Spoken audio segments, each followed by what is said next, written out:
Hi, this is Ennis from Never Stop Trucking and Usura Express. If you're an owner operator and you have your own truck, check out usuraexpress.com. This all started, as we all know, after the COVID, and we spoke about that a few times, and it also started kind of after Russia-Ukraine invasion, and that's when the fuel prices went up. And if you survived these last 3 years, I salute you. Congratulations. You probably adjusted to what's going on, and you have adjusted as far as making hopefully some kind of profit, because in the first couple of years, I know no one was having any profits. But after we adjusted, after we figured out how this has to work in our favor somehow, because you have two choices. You can either shut down your doors or you can continue working. But if you want to continue working, you have to be somewhat profitable. So I also spoke about that in one of my videos, how most trucking companies that stayed in the business adjusted. They cut down their costs.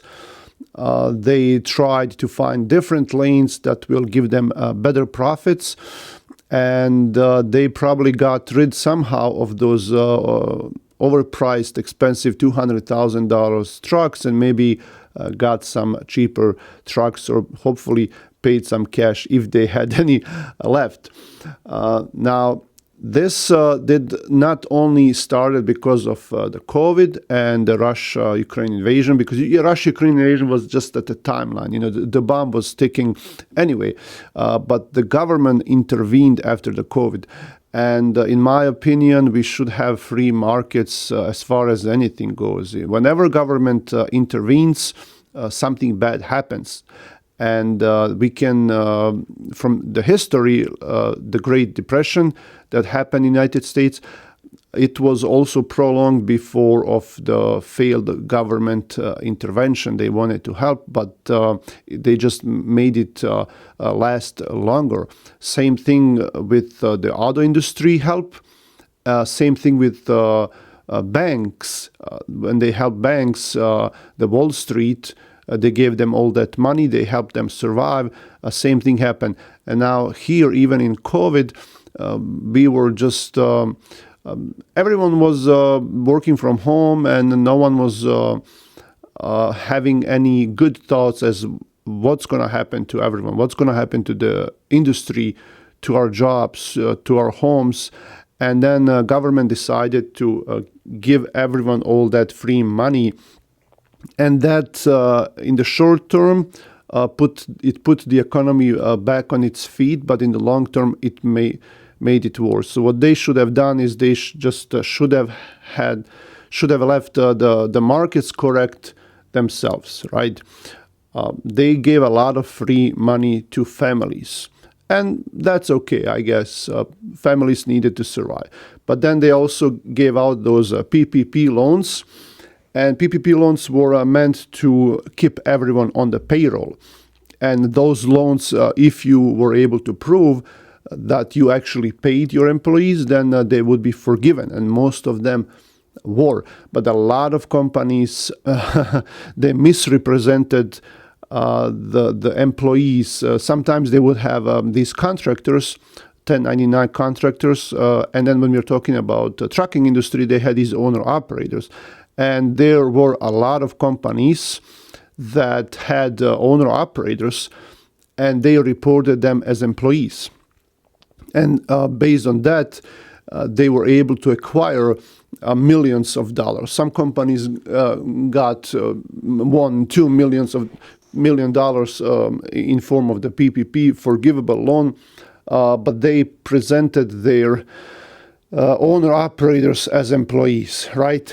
And a lot of companies, a lot of people, they made fake companies, and they now government is going after them, and then you can hear in the news a lot of them are going to jail because they just made fake companies and got some free money.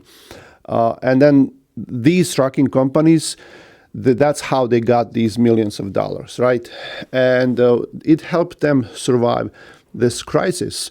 But then again, I wouldn't want to be one of those companies because, like, how do you sleep at night? Are they going to come after you? Because they can, right?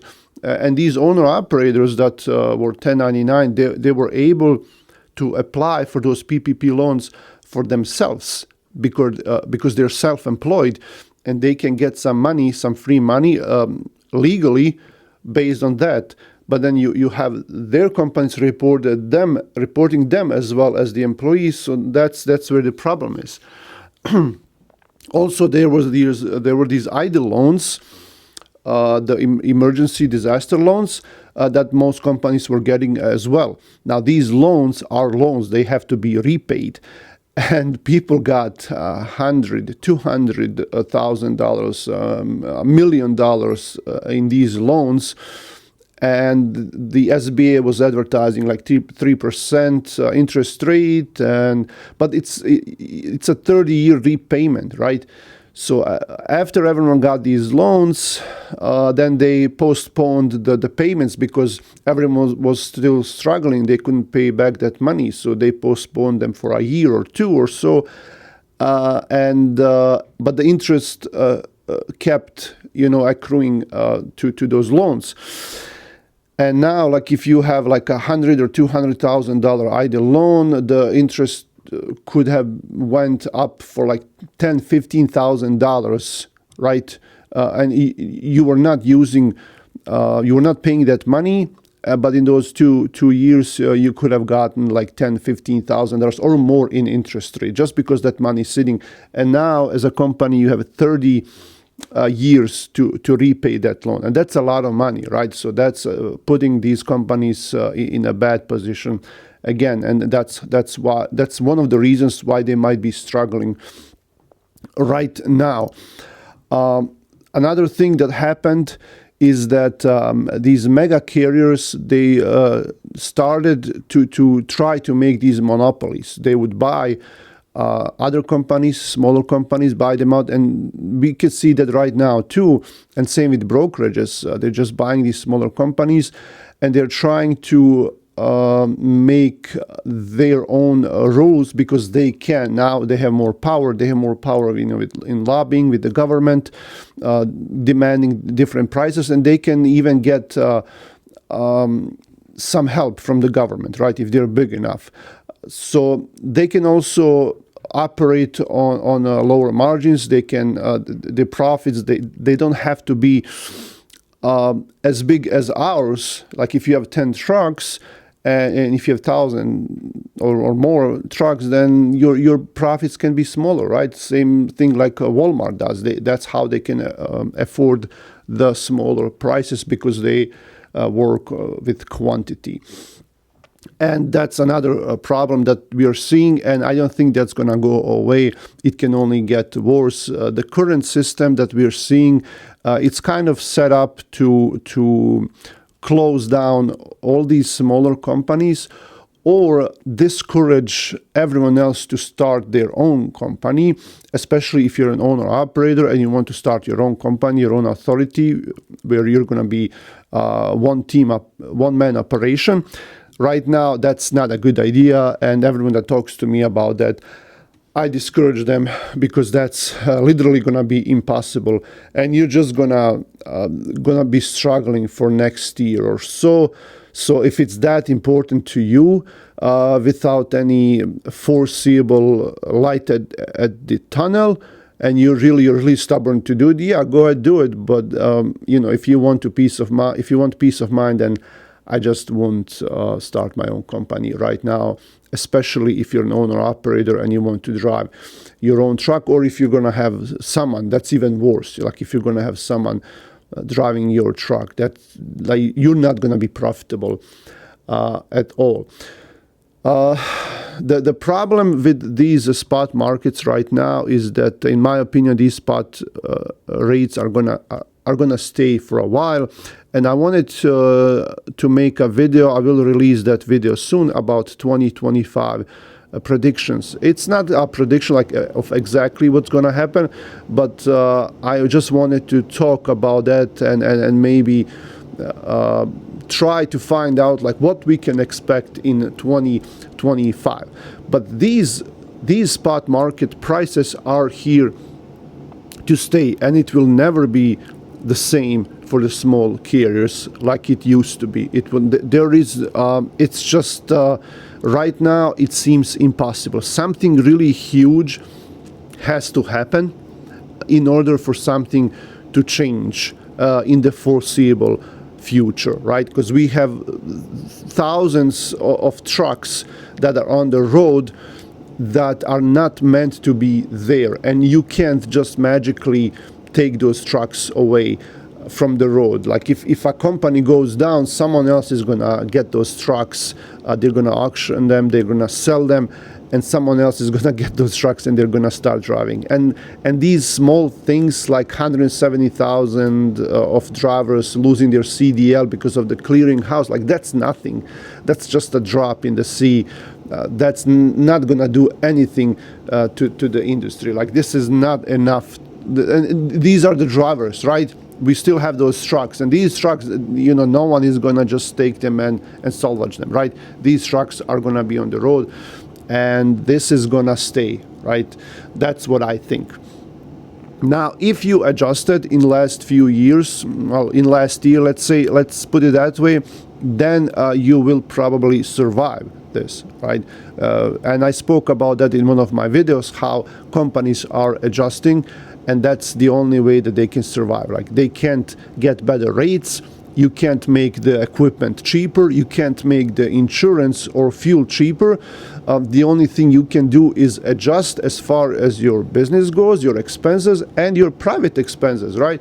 Because let's be honest. I know people like good things, right? They like fancy things. They like luxury cars. They like luxury vacation homes, stuff like that. But if you have like I do, if you have a few trucks, if you have your own truck, it can only last so long, right? You could afford these things, but you're never gonna be home. You're not gonna be able to enjoy it with your family or whoever you have. If you can afford it, it's gonna be for a short while when we have those post-COVID like prices. Then you might be able to enjoy it, but still you're not able to buy that boat or a vacation home or all these fancy things with cash, right? If you could, that'd be great. Like you buy it with cash. If you don't need, you can't afford it anymore, you just sell it. But the problem is people are getting these loans, and then when everything goes down, people cannot afford them. So that's a problem. So if you sell those things, you get rid of those things, you adjust the way your business works, then you will be able to survive, right? What else do we have here? I made a small list. Okay, so trucking was never meant to be 100% spot markets. It's okay for maybe like someone that has 2 or 3 trucks or 5 or I don't know, maybe 10 trucks. It's okay if you are occasionally needing a load, but it's not okay to be 100% on the load boards, right? And I include myself there too. I include myself, but I've been in this for a long time, and I'm not gonna give up. Okay, but my thought is that this is not natural. It's not natural for us to sit all day at the computer and just fish for those loads. Like you like literally fish, right? You throw a hook and then you just wait for a big fish to catch. If there is no fish, you go home empty, or you just get whatever you can. And it makes the situation even worse for everyone, because we are the ones that are booking these cheap loads, and we always have an excuse to book that cheap load, right? But then if you put all of those together, all of these thousands of dispatchers and truck drivers who get these cheaper loads, then it creates a situation where unfortunately that becomes a standard, and we are making it worse. Now, if you're stubborn like me and you're thinking, well, I've been in this for a long time, I just don't want to get out, I'm going to adjust. And most people who are in trucking, who want to stay, are going to be like that. If you're stubborn like that, then we're just prolonging this situation and we're making it normal. And normal, I'm afraid, is going to stay. Okay, the trucking industry was meant to transport someone, like your own goods. Let's say you're building stuff, you're producing something, and you need that product to be transported from point A to point B. And now you're like, okay, well, I will need a truck. I will need a truck to transport those goods. And then you buy your own trucks, you get your own fleet, and with all of that, there is another liability, another kind of business that you have to adjust to or create. Now you have a fleet, you have all these safety regulations, you want to be profitable, you have new employees, these are your drivers, and it's a totally different game. Because you want to produce stuff. You're an expert in making something. Now you have to learn the trucking industry. Well, it's with time, people decided, okay, well, I can't deal with all of that. I'm just going to find someone else to do that for me, and I'll pay them a little bit more. But then I don't have to worry about that. And it's going to come out to same. And that's how people started hiring trucking companies. But remember, originally, like if you make something, like starting with the horse carriages, like you're just gonna put it on your own horse carriage or on your own truck and transport that. But now we have these trucking companies that are coming in, and that's what they do. They do 100% loads, nothing else. That's all they do. They're the experts, and you trust them with them. If you don't like one company, they screw up, then you give it to someone else. Like you give them a contract. And then with the internet, with the technology, people thought, okay, well, why don't we create these load boards where everyone, like all these shippers and people who have stuff that has to be transported, why don't we just create something and they will all be able to post their loads here, and then we can go in and pick our own loads and then transport them and all that. Well, okay, yeah, let's do that. That I'm assuming it seemed like a good idea, right? And then we started getting these brokerages because the shippers could not handle all of that. They have these thousands of these trucking companies, and everyone is big and like, no, now we have brokers, right? Now brokers are coming in. And now we have load boards, and this is a standard right now. And now it's a flea market, right? Instead of whoever gives you the most money, it's the opposite, right? If you can sell that load for cheaper, then they can have it, right? And it's a dog-eat-dog market. And everyone is going to try to underbid each other. And now we don't only have trucking companies, we also have brokerages that are trying to underbid each other.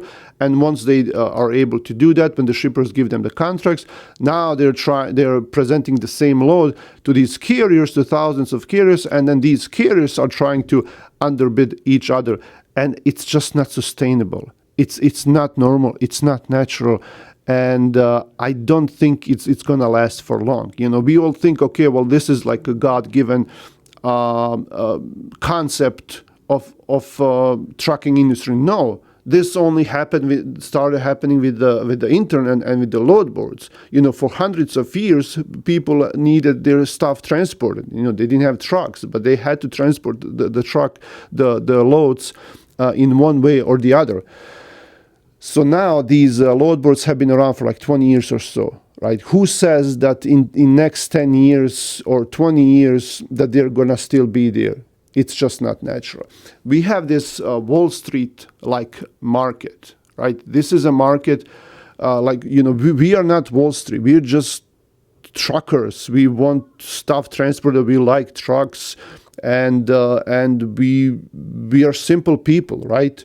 We don't need these tech people to come in and create all these fancy apps and ways to bid on loads and track them and do everything in the app. No, we want to be able to transport that load, get some money, pay the driver, pay the truck, and keep some profit. It's simple as that. But these Wall Street-like markets where the load rates are not determined by supply and demand, but by factors such as international conflicts, investor moods, politics, tech startups, and the list goes on and on. These are not here to help us, right? So that's what's happening right now, unfortunately. And in my opinion, it's probably gonna, I'm not gonna say it's gonna get worse. Well, it can always get worse, right? But I think it's probably gonna stay like that for a long time. We have these people coming out and saying, hey, well, we see these new trends and we think the trucking industry is gonna become better. Like we saw this little trend on the line, like freight waves. You know, they keep advertising their overpriced software called Sonar, right? They keep advertising the software in each article that they have, each video. And then most of us small trucking companies, like, we don't need that. Like, this is okay for people, for large brokerages, for shippers who work with large amounts of freight. And for them, it helps, right? For us, that, I mean, doesn't mean anything to me, because you saw a little uptick in last week or so, where the spot rates or the contract rates have a rejection, like more than usual rejections. Like, what does that mean to me? It doesn't mean anything. And based on that, they're like this was like 3 or 4 weeks ago, and Trump won, and they waited, right? They waited until Trump won. They didn't say anything before that, but only after the elections were over, and then they said, okay, well, we predict that the loads are going to be paid better now, based on these rejection rates, right? Well, yeah, the stocks went crazy after he won. Dow Jones went up, like they had these records, but then after that, it kind of stayed the same, and maybe even worse. Like, try sending your truck nowadays to South, and you're going to see what's going to happen. You're going to be there driving for 120, 130 a mile, okay? The only thing that's going to tell me that trucking rates are going up is if I see a solid history in last 2-3 weeks, maybe even a month, where we see that the rates are becoming better, and that the brokers, when you talk to them, that there is more willingness on their end to negotiate. They're not going to just hang up on you when you ask for more. They're going to act normal, and they're going to work with you on the rate and on the load. Until that time comes, I'm not going to say like, hey, the rates, like, we see the light at the end of the tunnel. Or if we see like these big companies, they're putting out these quarterly reports, like J.B. Hunt and Schneider and others, once they say that they saw a better quarter, then we can maybe cautiously predict that the trucking industry might recover, okay? So this is what happened. This is what's going on right now. And if you can't adjust to this, you have nothing to do in this business, right? If you cannot adjust to that, if you think, well, you know, I'm going to teach these brokers a lesson, I'm going to find a dedicated run, I'm going to find direct shippers, I'm going to be better. No, you're not, right? People who like, I see a lot of posts or videos on the internet, and they claim, oh, yeah, we don't mess with load boards. We only do direct shippers, and we have our own loads, and we make so much money, right? Come on, right? even if you get a contract like that, okay, that may last for a while. And you're not going to be able to do 100% of your freight with that one shipper. You will have to have multiple shippers in order to do that. You will always have to be on time for those loads whenever they have the loads available, because they don't have the loads when you want them. They have the loads when they have them, and then you have to be at that time to pick up that load, right? And once they find someone else that's going to do it cheaper, or once you have a service failure, one or two, they're just going to give it to someone else, and then there goes your contract. Okay, right now, it's very hard to get those, and then even if you get those, it's very hard to keep them. I see people coming to me and asking me for advice. They say, well, I had this direct shipper, and now I don't have them anymore, and now I have to go back to the load boards, and I see all these bad rates. Like, how am I going to adjust? Well, I say, well, welcome to our world. That's that's the new normal right now, and you have to adjust. You have to change your mindset if you want to survive here. Now, I can predict there's going to be someone who's going to say, you're wrong, right? It's bad to concentrate 100% on the spot markets, and you're right. You're absolutely right. But we have no choice, okay? We have no choice, and when we started, everyone was doing it this way, and we just thought that this is the way you do it, right? That's the way everyone does it, and I'm going to do it the same way. But then once you start doing it, you realize, hey, well, something is wrong here. This is not natural, right? This is not the way it should be. But then it's too late. You're already in it, and you just have to continue struggling, and trying to make some money. Thanks for watching this rant. And like I said, I want to make a video about 2025, and then hopefully you're going to watch that video as well. And hopefully I'm going to learn something from making these videos. And if you have something to say, please do so. I'm really trying to understand what's going on and what we can expect from the trucking markets. Thanks for watching. This is Anis from Never Stop Trucking.